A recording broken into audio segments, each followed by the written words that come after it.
Assalamualaikum warahmatullahi wabarakatuh. Salam sejahtera, Om Swastiastu, Namo Buddhaya. Kembali lagi di Desa Putros Channel. Di video kali ini saya akan menjelaskan sedikit tentang pengisian SPT tahunan orang pribadi, penghasilan bruto atau salary bruto bagi karyawan di atas 60 juta. Di sini kita menggunakan formulir 1770S karena kita akan bahas itu salary di atas 60 juta.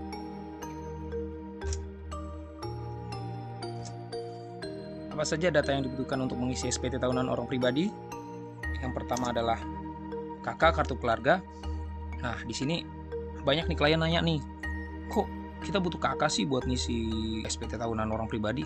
Nah, biasanya kawan-kawan dan klien-klien saya yang lain tuh kalau isi SPT tahunan orang pribadi itu di data keluarga itu dia tidak mencantumkan NIK. Saya menyarankan untuk mencantumkan NIK di susunan keluarga, baik itu istri maupun anak. Yang kedua, bukti potong 1721A1 dari perusahaan yang biasanya kita dapat tuh di akhir tahun dari HRD. Kemudian yang ketiga, daftar harta dan hutang per 31 Desember 2022.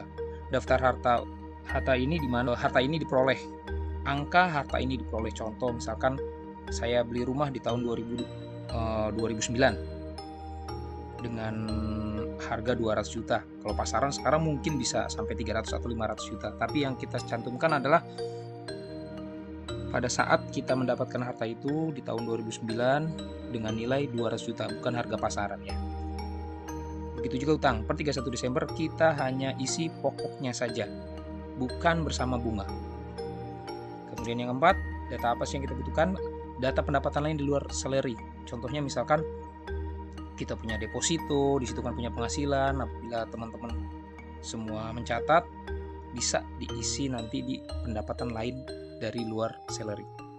Di sini saya biasa pakai Mozilla Firefox untuk masuk ke halaman DJP Online. Kita ketik DJP Online. Seperti biasa di video sebelumnya akan muncul seperti ini tampilan DJP Online di tahun 2023 ini, Maret 2023. Masukkan NPWP, kemudian masukkan password, captcha.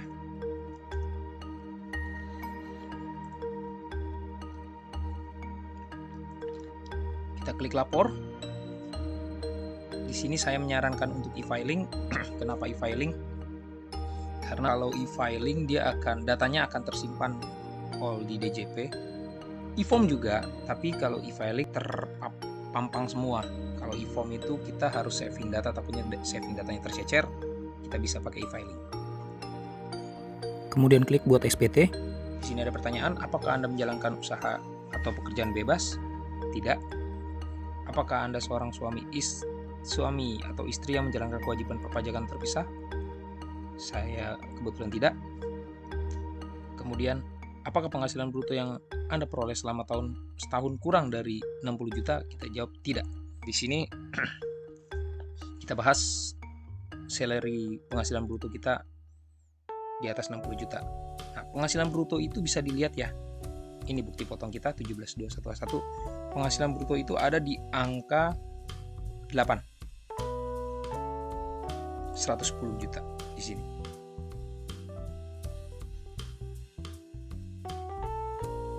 Ini secara keseluruhan dipotong. Mungkin ini sudah tidak asing lagi di kawan-kawan semua ya. Oke, kita lanjut. Anda dapat menggunakan formulir 1770S. Ini yang tadi saya bilang, bicara 1770S. Pilihlah form yang akan digunakan dengan bentuk formulir. Kemudian klik SPT 1770S dengan formulir. Tahunnya kita pilih tahun 2022, normal. Selanjutnya.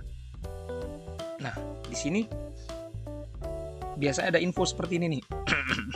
Sistem menemukan data pembayaran pajak Anda tahun 2022 melalui pemotongan pajak oleh pemberi kerja dan atau pihak lainnya. Data Yang tersedia merupakan data yang tersimpan dalam sistem Direktorat Jenderal Pajak. Kita jawab ya aja, agar nanti bukti potong 1721A1 dari perusahaan itu akan terpampang di laman e-filing DJP online. Kemudian klik OK. Nah, di sini yang tadi saya bilang, kita siapkan data, masuk ke lampiran 2. Penghasilan yang dikenakan PPh final. Penghasilan yang dikenakan PPh bersifat final ini contoh tadi bunga deposito, tabungan, SBI, surat berharga negara, bunga penjualan saham bursa efek yang dikenakan final, hadiah undian, pesangon apabila kita dapat pesangon, honorarium atas beban APBD dan APBN, pengalihan hak atas tanah dan bangunan apabila kita menjual aset, sewa tanah dan bangunan apabila kita juga menyewakan tanah dan bangunan yang diterima dalam rangka bangunan guna serah, bunga simpanan dari koperasi, transaksi derivatif, dividen, penghasilan istri dari satu pemberi kerja, dan penghasilan yang dikenakan pajak final atau bersifat final. Nah, yang sering jadi pertanyaan yang nomor 13 nih, penghasilan istri dari satu pemberi kerja. Maksudnya apa ya? Nah, di sini apabila istri memiliki NPWP ikut suami dan kita bekerja dan istri bekerja, penghasilan istri masuk ke bagian A ini. Dia berpenghasilan dari satu pemberi kerja bersifat final. Bersifat final itu tidak mempengaruhi perpajakan yang kita buat. DPP penghasilan bruto ini misalkan penghasilan dari bunga, sewa yang tadi, atau pengalihan atas dan bangunan, kemudian terutang apabila ada kita isi, kemudian simpan. Contoh misalkan saya ada sewa tanah dan bangunan, kita menyewakan kontrakan selama 1 tahun. Misalkan kontrakan itu 15 juta. Pajaknya di sini 10% atas sewa tanah dan bangunan, yaitu 1.500.000. Ini yang sudah kita bayar atau dipotong dari lawan transaksi kemudian dilaporkan oleh mereka. Simpan. Next ke daftar harta. Nah, ini daftar harta kawan-kawan biasanya kan sudah mengisi. Kau sudah mengisi yang tahun lalu, kita klik aja harta pada SPT tahun lalu ya, atau kita tambah saja. Contoh, kode harta di sini ada semua: uang, tabungan, giro, deposito, setara kas, piutang, persediaan usaha, piutang, saham, obligasi, dan lain-lain. Contohnya misalkan tabungan. Nama jelas ini kita bisa ketik, boleh tabungan BCA atau nama banknya boleh, tahun 2022, misalkan sisa 31 Desember 2022, dana saya ada 5 juta, contoh. Keterangan sekarang Bank BCA Jakarta. Simpan.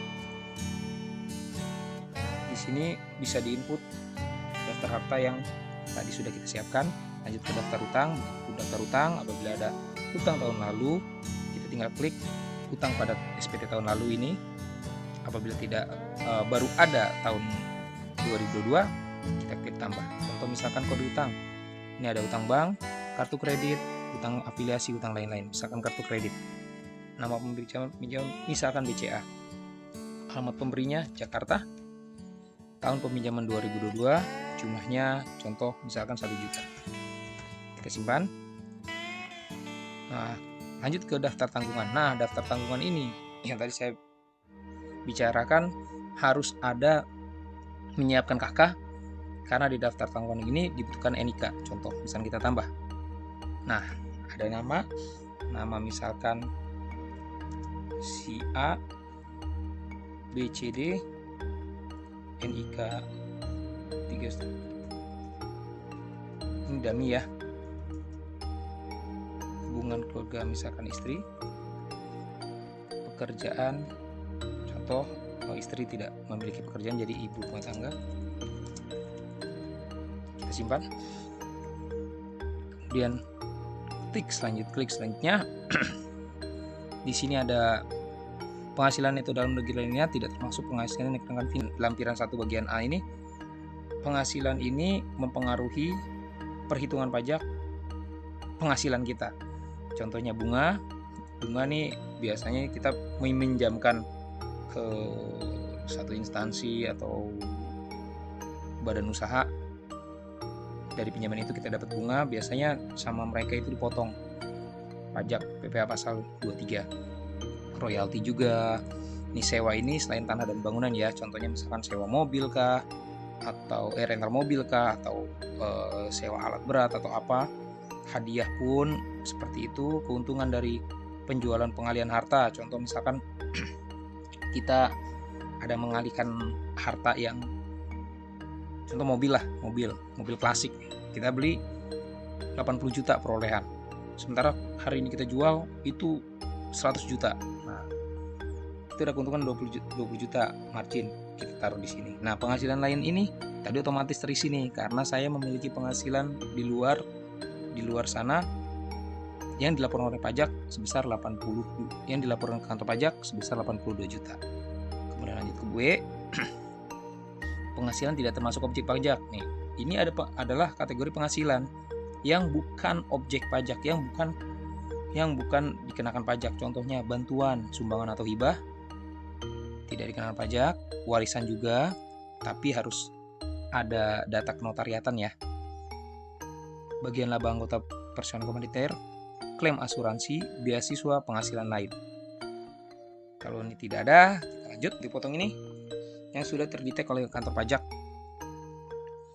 Yang sudah terdetek di kantor pajak, kemudian apabila tidak terdetek kita tambah. Contoh misalkan jenis pajaknya PPh 21, NPWP pemotong, contoh ya. Kita input NPWP di sini. Nomor bukti potong kita lihat ada di sini ya. Ini nomor bukti potongnya. 1.1 strip 12.22 strip 06 kali kemudian 1 1.1 strip 12.22 strip 1. Tanggal bukti potong kita bisa lihat, tanggal bukti potong ada di paling bawah, tanggal 20 bulan 1 2023, tanggal 20 bulan 1 2023, dan jumlah PPh yang dipungut kita lihat, jumlah PPh yang dipungut 2556050. Oke, simpan. Setelah tersimpan, sini sudah terdetek ya dengan nomor yang tadi sudah kita input semua, dipotong yang sudah jelas tadi 2.556.050. Klik lanjut.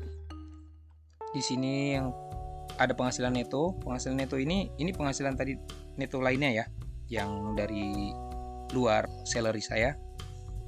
Di sini penghasilan neto di sini kita lihat di bukti potong di nomor di angka 12, yaitu 105 121 424, kita copy paste 105 121 424. Jumlah penghasilan neto ya. Karena di sini kita akan penghasilan neto, kemudian kita paste di sini. Ada bertambah. Apabila ada zakat atau sumbangan keagamaan yang sifatnya wajib, bisa kita taruh di sini sebagai pengurang juga. Dan apabila ada penghasilan neto luar negeri, bisa juga di sini. Lanjut ke bagian B. Penghasilan tidak kena pajak. Jumlah penghasilan tidak kena pajak tadi saya bilang kita kawin TK0 dengan penghasilan tidak kena pajak 58.500.000. Lanjut ke bagian C. Di sini ada PP ratur utang. Ini apabila ada pengambilan pengurangan PP pasal 24 yang telah dikreditkan. Ini dari luar negeri ya, kita isi ya. Nah, PP ratur utang saya itu 13 juta. Lanjut ke D. Kredit pajak. Nah, kredit pajaknya 4 juta. PP yang harus dibayar sendiri 8690 apabila kita sudah bayar pajak atas pajak pribadi tahunan tersebut 8690.595, tinggal diisi di sini. Mungkin kalau 1721A1 kita karyawan biasa, ini akan nihil. Pasti akan nihil. Kemudian lanjut ke E. Di sini ada sudah nihil. Lanjut ke F.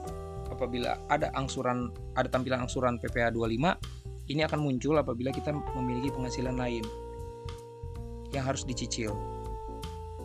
Kalau tidak, kita lanjut ke pernyataan. Tapi dari case kita yang seperti ini, saya harusnya ada cicilan karena ada penghasilan lain-lain. Saya coba samakan dengan 1721A1 karyawan lain.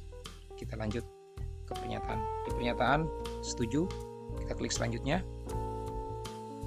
Kemudian di sini akan muncul seperti ini, pengiriman data SPT-nya. Klik di sini. Nah, di sini bisa lihat via email atau SMS. Misalkan via email, kemudian oke. Lanjut, kita cek email.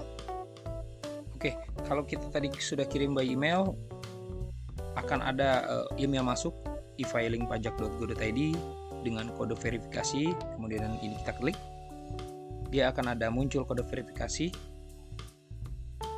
6 digit. Kita copy, lanjut ke sini, kemudian kita masukkan kode verifikasi. Kita kirim SPT, kita akan ada kode notifikasi lagi penyampaian SPT. Bukti ini adalah bukti penerimaan elektronik Anda dengan status SPT nihil. Sampai sini sudah pelaporan sudah selesai. Demikian penjelasan dari saya atas video pengisian SPT tahunan pribadi. Mohon maaf apabila ada salah kata, ada kekurangan. Apabila ada pertanyaan lebih lanjut, boleh di kolom komentar. Semoga video ini bisa sedikit membantu kawan-kawan semua dalam mengisi SPT. Sekian dari saya. Wabillahi taufiq wal hidayah. Assalamualaikum warahmatullahi wabarakatuh.